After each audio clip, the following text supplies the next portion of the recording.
Hi, hello, welcome to my channel. I'm Anne and today I'm going to be bringing you my May TBR. May is going to be a very chaotic month, especially because I'm going to be going into my book battle episode 4 with a lot of books being added to the piles and books having to be added to my shelves because I've already read them. And that is because I'm going to the Ages of Pages book fair on the 26th of April, which is in Hamilton. So this is a very short TBR, but this is some of the books that I am very eagerly anticipating and really wanting to get to. I am very excited to read some of these, but I'm also very scared to go into the month of May because I know that I have no self-control when it comes to buying books. So when I'm allowed to go into this event buying books, there's going to be a lot of buying books. I know that I already have possibly 10 books that I think that I've already pre-ordered for that event. So I'm already coming out with 10 books. That's before I even go to the event. So the goal for May is to kind of catch up on some arcs if I can, because hopefully book battle is nice to me, but I really don't think it's going to be. I think it's going to be a shit show. But the goal is to try and catch up on some arcs, try and read some of the books that I'm really wanting to, and then just see what we go with book battle, because book battle is the bane of my existence right now and I'm very scared going into May. But the first book that I really want to get to, and I've been meaning to get to since late last year, early last year, is Things We Hide from the Light by Lucy Score. So this is book 2 in the Knock 'Em Out series, where we're following Nash and Lena. Nash is the brother of Knox, who is the main character of book 1, and Lena is a character that we meet in that book as well. So I'm very intrigued about this one. I know in this series there is an overarching plot, but each book is a standalone sort of romance. So we're following different characters within the 3 books, but we're following sort of a plot that is kind of overarching the whole thing. So I'm very intrigued to see where this goes. But we've got Police Chief Nash Morgan is known for 2 things: being a good guy and the way his uniform accentuates his rear end. But two bullets put a dent in his southern charm, and now he's facing a criminal still on the loose in a town full of citizens that consider the law more of a guideline. The last thing he needs is the leggy, smart-mouthed Lena Solavita moving in next door, making him feel things he doesn't have the energy to feel.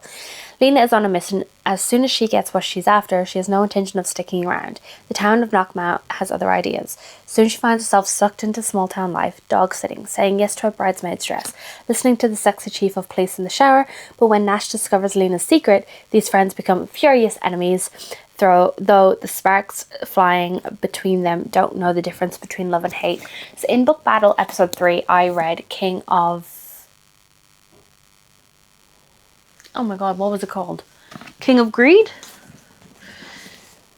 King of Pride by Anna Wong, and it's kind of got me into a contemporary romance kick. So this is definitely going to give me the vibes that I'm looking for. And Friends to Enemies to Lovers sounds right up my alley, so I'm very excited for that one. The next one that I want to read is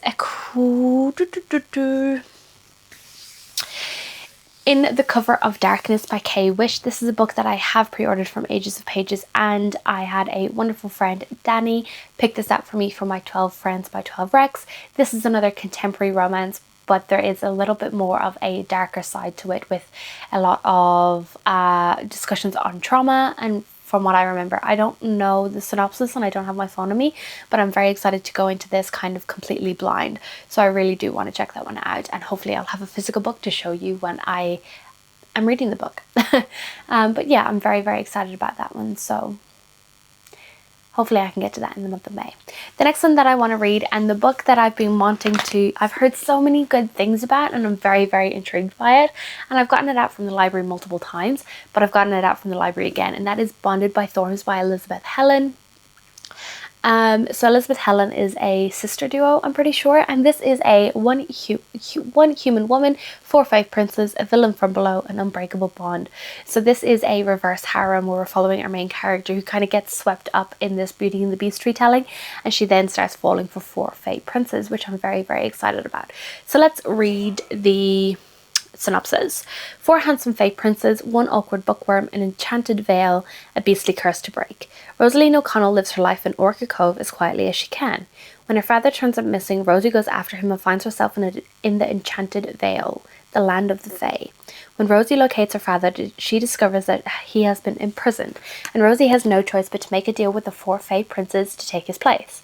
As Rosie begins to learn more about the 4 princes that she shares a castle with, she uncovers that they have been cursed.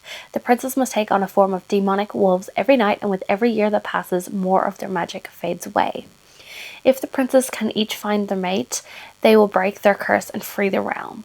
Rosie is determined to help them, but the only problem is, the more time she spends with the princes, the more she's convinced that she's the one they're all meant to be with. A spicy Beauty and the Beast retelling filled with enchanted fae, morally grey characters, a sinfully hot villain, and a princess who has found her Prince Charming. All 4 of them. So very Beauty and the Beast-esque, as you can tell from the synopsis, and I'm very, very intrigued by this one. And I've heard that it is a really quick read and it's really binge-worthy. So hopefully I can read this and then get the rest of them out from the library. But I'm very, very intrigued by this one. And the last one that I'm hoping to get to, and that all depends on if I can get to book 3 in the next couple of days. This is book 4 in the Kingdom of Lies series, and this is A Queen This Fierce and Deadly. I don't want to read the synopsis of this one because I haven't read book 3, but I am hoping to get to A Crown That's Cold and Heavy over the next couple of days because I'm going away on holiday. But the goal is to get to book 4 and finish out this series in the month of May. But I'm very, very excited. This is by Stacia Stark, and this is the Kingdom of Lies book number 4. So in book 1 we're following Priska. In this world, you are born with magic, and that magic gets taken away, but by the time you reach the age of 25, you get gifted some of your magic back. And Priska still has her magic, and she has not turned 25 yet. So she is in danger, because if you still have magic before you turn the age of 25, you will be put to death alongside the rest of your family because you've been hiding this from the king for so long. And Priska decides that she needs to go on the run, and she comes across 4 mercenaries who then help her escape. And the story just goes in multiple directions that you're not expecting, and it is one of my favorite series of all time, and I can tell you that already because I love the series. I'm obsessed. I love Priska, I love Lorien, I love the mercenaries. I just love it, and I'm very, very excited to continue with this series. So I'm really, really hoping that I can finish this one. And I've heard that it is heartbreaking and it is going to kill me. So I'm very, very scared, but very excited to continue with this series. This is one of my favorite series of all time, and I can already say that because I love Stacia's writing. I love this series. I love the characters, and I'm just very, very excited. This is the quickest I've read a series in a long time, and it's taken me a few months just because I've got so many other books in between. But it has only taken me 3 months to finish this whole series, which is quite good for me. So yeah, I'm very, very excited. I need to stop flicking through that before I spoil myself. But that is kind of all of the books that I'm hoping to get to in the month of May on top of my book battle vlogs. But if you want to have a look at these stacks, here are some of the books that I could potentially be reading in the month of May. So on top of whatever I add into this in the next couple of weeks. So I would be really intrigued to read Dark Lover by J.R. Ward. That would be amazing. I've been hearing some really, really great things about that series. I'd also like to read Trill. This is a 3-book series here that is a really old fae sort of story. But I'm very intrigued, and I've been wanting to read it for many, many years, hence why it's still on my shelves. Another one that I'd really want to get to is The Crimson Moth and the Masters of Death by Olivia Blake and Kristen Cicerelli. Another couple that I'd like to get to is the rest of the Anna Wong series. And yeah, they would be some of the ones that I'd be really excited to pick out of these stacks if I get the chance. But wish me luck for May, because May is going to be chaos, and I'm probably going to have to take a punishment at the end of May. I think we've decided that we are going to be doing hot sauce if I don't pass my vlogs in the time frame. So yeah, wish me luck, because I know my partner is going to be wishing me failure. But if you like this video, make sure to give it a like, comment down below what you're going to be reading in the month of May, and subscribe if you want to see more content from me. Bye.